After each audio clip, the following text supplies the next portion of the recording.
बात करेंगे आज की वीडियो में सीटेट जुलाई एग्जामिनेशन के बारे में। आप लोगों को पता होगा कि सीटेट का एग्जाम जो है वो आप लोगों का जनवरी में आप लोगों को देखने को मिला था और उसके बाद में बहुत सारे कैंडिडेट ऐसे हैं जो अपना रिजल्ट से सेटिस्फाइड नहीं है, यानी कि बहुत सारे कैंडिडेट अपने सीटेट के एग्जाम को क्वालिफाई कर चुके हैं, बट फिर भी बहुत सारे कैंडिडेट ऐसे हैं जो कुछ मार्क्स से रह गए हैं और उनका ड्रीम था कि वो इस बार का सीटेट का एग्जाम क्वालिफाई करने के बाद में या फिर तो डी ट्रिपल एस बी को टारगेट करने वाले थे या फिर बीपीएससी टीआरई 3.0 को टारगेट करने वाले थे। लेकिन कुछ कुछ रीजन से उनका या फिर तो सीटेट क्लियर ही नहीं हुआ या फिर हुआ है तो भी एक दो मार्क्स से वो रह चुके हैं।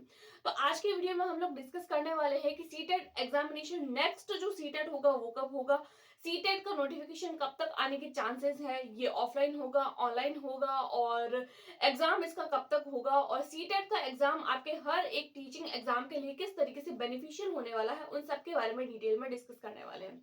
Hello friends, this is Tamanna and welcome back to the YouTube channel. कैसे हैं आप सब? आई होप आप सबकी गवर्नमेंट एग्जाम की प्रिपरेशन बहुत अच्छी चल रही होगी। बात करते हैं हम सीटेट के एग्जाम की। सबके बारे में बताने से पहले कि सीटेट का एग्जाम जो है वो कब होगा, इसका नोटिफिकेशन कब आएगा, उसके पहले मैं आप लोगों को ये बताना चाहती हूँ कि यहाँ पर कुछ कैंडिडेट ऐसे हैं जिनको ये भी नहीं पता है कि सीटेट है क्या। क्योंकि देखिए बहुत सारे कैंडिडेट कंफ्यूजन में रहते हैं सीटेट को लेकर, और जो अलग अलग स्टेट में जो अलग अलग टेट एग्जाम्स होते हैं उसको लेकर। तो सबसे पहले तो मैं आप लोगों को सीटेट का बेसिक नॉलेज बताऊंगी कि ये होता क्या है, क्योंकि यहाँ पर कुछ कैंडिडेट ऐसे भी होंगे जो अभी न्यू लर्नर्स है, जिन्होंने हाल फिलहाल में बीएड किया है या फिर बीएसटीसी किया है, तो वो लोग भी चाहते हैं कि सीटेट का एग्जामिनेशन दे, लेकिन उन्हें बहुत सारी चीजें ऐसी है जिसको लेकर अभी भी उनको कंफ्यूजन है। तो फिर क्या इसका जो होता है कितने मार्क्स का होता है, नेगेटिव मार्किंग वगैरह, इन सबको लेकर डिटेल में डिस्कस करने वाली हूँ। सबसे पहले तो अगर मैं बात करूँ सीटेट की फुल फॉर्म की, तो आप लोग देखिए सीटेट की फुल फॉर्म जो होती है वो सेंट्रल टीचर एलिजिबिलिटी टेस्ट, यानी ये एक ऐसा सेंट्रल लेवल पर होने वाला एग्जाम है टीचिंग लर्निंग को लेकर कि अगर आप लोग सेंट्रल लेवल पर टीचर बनना चाहते हैं तो ये एक एलिजिबिलिटी टेस्ट होता है जो आपके हर एक सेंट्रल लेवल के एग्जामिनेशन लाइक जैसे केवीएस हो गया, एनवीएस हो गया, और इस तरीके से जो सेंट्रल लेवल के एग्जाम्स होते हैं उसके लिए आप लोगों के एक कंपल्सरी सर्टिफिकेट होता है। ये एक सर्टिफिकेट एग्जाम होता है। इसमें आप लोगों को सिर्फ पासिंग मार्क लाने होते हैं। पासिंग मार्क कितने होते हैं, तो देखिए सबसे पहले अगर मैं बात करूं पासिंग मार्क्स की, उससे पहले मैं आप लोगों को इस जो सीटेट है इसका कुछ एग्जाम का जो एग्जाम मोड होता है, यानी किस तरीके का ये एग्जाम होता है, किस तरीके का पेपर पैटर्न होता है, पेपर वन पेपर टू, इन सब के बारे में बताने वाली हूँ। क्या होता है पेपर वन, कौन कौन जो होता है वो एलिजिबल होता है पेपर वन के लिए, कौन कौन एलिजिबल होता है पेपर टू के लिए, तो इन सब के बारे में बताने वाली हूँ। सबसे पहले अगर मैं बात करूँ तो देखिए ये जो सीटेट का पेपर होता है वो दो पार्ट्स में डिवाइडेड रहता है। पेपर वन में एक तो होता है पेपर वन और दूसरा होता है पेपर टू। देखिए पेपर वन और पेपर टू के बारे में मैं आप लोगों को बताऊंगा। देखिए ये जो दोनों पेपर होते हैं, पेपर वन भी आप लोगों को 150 मार्क का देखने को मिलता है और पेपर टू भी आप लोगों का 150 मार्क का देखने को मिलता है। देखिए पेपर वन वो कैंडिडेट दे सकते हैं जिन्होंने 12th किया है और 12th के बाद में अपना डिप्लोमा या जैसे कि आप लोग जो है वो बीएसटीसी बोलते हैं या फिर डीएलएड बोलते हैं, उन कैंडिडेट वो पेपर वन जो है वो दे सकते हैं और 1 to 5 के लिए वो एलिजिबल होते हैं टीचर बनने के लिए। और पेपर टू वो कैंडिडेट फिल कर सकते हैं फॉर्म जिन्होंने ग्रेजुएशन किया है और ग्रेजुएशन के साथ साथ में जिन्होंने बीएड किया है। देखिए यहाँ पर ऐसा कोई जरूरी नहीं है कि आप लोगों की बीएड जो है वो कंप्लीट होनी चाहिए, आप लोगों के पास में फाइनल की मार्कशीट हो, ऐसा कोई जरूरी नहीं है। अगर आप लोगों ने आज ही बीएड का एडमिशन लिया है और अगर आप लोग आज ही फॉर्म फिल करना चाहते हैं तो भी आप कर सकते हैं। अगर आप लोग सिर्फ 2 दिन कॉलेज गए हैं, 5 दिन गए हैं, 10 दिन गए हैं या 2 साल गए हैं, या फिर आप लोगों की बीएड कंप्लीट हो चुकी है, अगर आप लोगों ने बीएड में एडमिशन लिया है या डीएलएड में एडमिशन लिया है, तो फिर भी आप जो है वो इस एग्जाम के लिए अप्लाई कर सकते हैं। ऐसा जरूरी नहीं है कि आप लोगों के ये एग्जाम जो है वो ये डिग्री जो है वो आप लोगों के पास में कंप्लीटली हो। सबसे पहले बात करूं, पेपर वन भी आप लोगों को 150 मार्क का देखने को मिलेगा, पेपर टू भी 150 मार्क का होता है। एलिजिबिलिटी एग्जाम होता है, इसमें किसी भी तरीके का कोई तगड़ा कंपटीशन नहीं है कि आप लोगों को इतने मार्क लाने हैं इतने मार्क लाने हैं, बट हाँ सीबीएसई की ओर से अपना एक क्राइटेरिया फिक्स किया गया है कि अगर आप लोग 150 मार्क्स में से 90 मार्क लेकर आते हैं तो आप लोग जनरल कैटेगरी से है तो आप लोग पास माने जाएंगे, सेंट्रल एग्जाम के लिए आप लोग एलिजिबल है। ऐसा ही सेम जो होता है वो पेपर टू के लिए भी होता है। आप लोग 90 मार्क अगर लेकर आते हैं तो आप लोग हर एक सेंट्रल एग्जाम के लिए एलिजिबल है।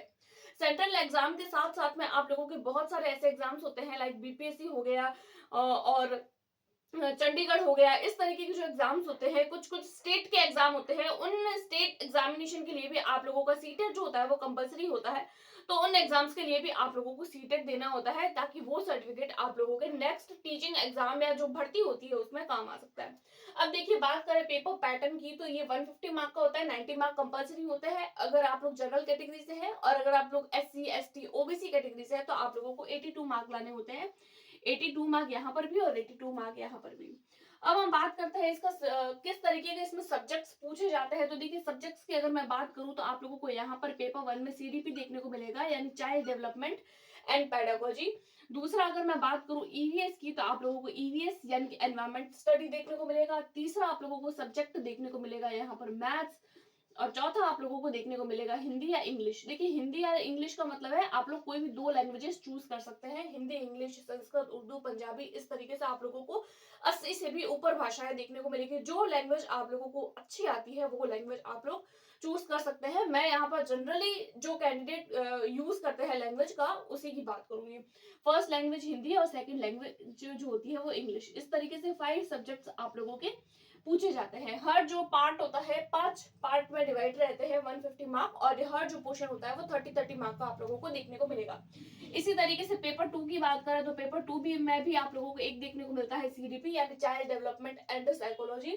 दूसरा होता है, अगर आप लोग साइंस मैथ्स है तो आप लोगों को साइंस और मैथ्स देखने को मिलेगा। और अगर आप लोगों ने ग्रेजुएशन SST में यानी अगर आप लोगों ने BA और BCom किया है तो आप लोगों को जो है वो SST सब्जेक्ट वाला पोर्शन सॉल्व करना होता है।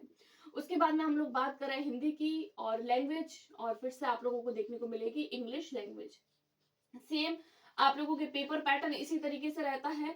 यहाँ पे भी 5 सब्जेक्ट पूछे जाते हैं और यहाँ पर आप लोगों को 4 सब्जेक्ट पूछे जाते हैं। तो ये कुछ सब्जेक्ट कॉम्बिनेशन होता है। उसके अलावा आप लोग पेपर 1 और 2 दोनों दे सकते हैं अगर आप लोगों ने बीएड किया है। अब मैं बात करूं ये नेक्स्ट सीटेट होगा कब, तो देखिए नेक्स्ट सीटेट जो है उसका नोटिफिकेशन आप लोगों को जल्दी देखने को मिलेगा।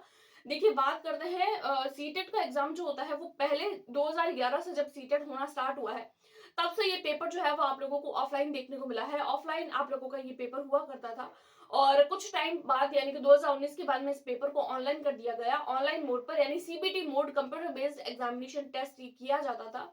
लेकिन बाद में जो है वो इस एग्जाम का पैटर्न जो है उसको चेंज कर दिया गया फिर से, और जो 2023 अगस्त के बाद से इस पेपर को फिर से ऑनलाइन से ऑफलाइन मोड पर कर दिया गया। अब हमारे पास में 3-4 दिन पहले एक और न्यूज देखने को मिली थी कि पहले जो है वो सिर्फ 1st to 5th और 6, 7, 8 यानी 8th क्लास तक ही आप लोगों को सीटेट का पेपर कंपलसरी होता था। 9, 10th और जो 11, 12th क्लास के लिए आप लोगों का सीटेट एग्जामिनेशन कंपलसरी नहीं होता था। बट थोड़े दिन पहले हमारे पास में जो नोटिफिकेशन आया था उस नोटिफिकेशन में हम लोगों ने देखा था कि अगर आप लोग PGT TGT यानी 9, 10th 11, 12th के लिए भी अगर आप लोग अप्लाई करना चाहते हैं तो आने वाले टाइम में आप लोगों को उसके लिए भी सीटेट क्वालिफाई करना होगा। अभी तक तो आप लोगों के पास में यही है कि पेपर 1 होगा, पेपर 2 होगा, आगे जाकर जो है वो पेपर और आगे डिवाइडेड हो सकते हैं। उसका पैटर्न जैसे ही आएगा हम आप लोगों के साथ में डिस्कस कर लेंगे। तो जब जब पेपर ऑनलाइन होता है तब साल में एक बार पेपर देखने को मिलता है, और अभी कुछ 2 बार जो है वो पेपर ऑफलाइन मोड पर हुआ है। तो ऑफलाइन मोड पर होता है तो साल में पेपर आप लोगों को 2 बार देखने को मिलेगा। एक पेपर आप लोगों को पिछले साल अगस्त में देखने को मिला था और ये पेपर आप लोगों को जनवरी में देखने को मिला है। अब आप लोगों के आगे चांसेस है कि इसका नोटिफिकेशन जो है वो आप लोगों को जून में या फिर मई में देखने को मिल जाएगा। मई जून में आप लोगों का नोटिफिकेशन आ सकता है। साथ ही साथ आप लोगों को एग्जाम जो है वो या फिर तो जुलाई में देखने को मिलेगा या फिर अगस्त में देखने को मिलेगा। वैसे तो ये पैटर्न हमेशा इस तरीके से रहा करता था कि एक पेपर दिसंबर में होगा, दूसरे जुलाई में होगा, लेकिन कुछ कारणों से अब ये पेपर जो है वो जनवरी में और अगस्त में देखने को मिलता है। तो अगस्त वाला पेपर होगा तो मई जून में आप लोगों को उसका नोटिफिकेशन देखने को मिल जाएगा। बात करें आगे हम ऑनलाइन होगा या फिर ऑफलाइन होगा, तो देखिए अभी तो ये जो 2 पेपर है वो आप लोगों को ऑफलाइन ही देखने को मिले हैं। ऑफलाइन पेपर होने वाला है, लेकिन अगर आगे नोटिफिकेशन आता है तो हो सकता है ये ऑनलाइन हो जाए। बाकी अभी तक जो है वो आप लोग यही मान सकते हैं कि आप लोगों को पेपर ऑफलाइन ही देखने को मिलेगा, ऑनलाइन होने के चांसेस नहीं है। उसके बाद में बात करें पासिंग मार्क की, तो देखिए पासिंग मार्क मैं आप लोगों को बता चुकी हूँ कि एज अ जनरल कैटेगरी आप लोगों को 90 मार्क, और किसी कैटेगरी से बिलोंग करते हैं तो आप लोगों को 82 मार्क लाने होंगे। एग्जाम होगा कब, तो देखिए जुलाई अगस्त में पेपर होने के चांसेस हैं। जुलाई अगस्त में हो सकता है, पेपर पैटर्न हो सकता है थोड़ा बहुत चेंज हो जाए। बाकी अभी तक जो भी सीटेट को लेकर जो है वो चेंजेस आए हैं तो वो यही देखने को मिले हैं कि 1st to 5th 6th to 8th वाले तो पेपर देते ही थे सीटेट के। अब अगर आप लोग 9, 10, 11, 12 के लिए भी टीचर बनना चाहते हैं तो उसके लिए भी आप लोगों को एक एलिजिबिलिटी टेस्ट देना होगा, और वो एलिजिबिलिटी टेस्ट जो है वो हो सकता है अगस्त वाले पेपर में देखने को मिले, या हो सकता है उसके भी बाद में देखने को मिले। इसका प्रॉपर नोटिफिकेशन जब भी आएगा तो हम आप लोगों के साथ में शेयर कर देंगे। उसके अलावा बात करूँ मैं इस एग्ज़ाम की तैयारी की, तो देखिए मैंने खुद ने इस एग्ज़ाम को एक ही बारी में जो है वो क्लियर किया है। मैं अपना सर्टिफ़िकेट जो है वो यहाँ साइड में लगा भी दूँगी, आप लोग एक बार ज़रूर उसको चेक आउट करिएगा। मैंने खुद ने भी इस एग्ज़ाम को क्वालीफ़ाई किया है, ईज़ी सा एग्ज़ाम होता है, कोई बड़ी बात नहीं होती है सीटेट के एग्ज़ाम को क्वालीफ़ाई करने की। तो फिर आप लोग भी ज़रूर तैयारी करें, और जो है वो अगर आप लोग 2 या 3 महीना भी प्रॉपर प्रिपरेशन करते हैं इस एग्ज़ाम की, तो आप लोग आसानी से इस एग्ज़ाम को क्लियर कर पाएँगे।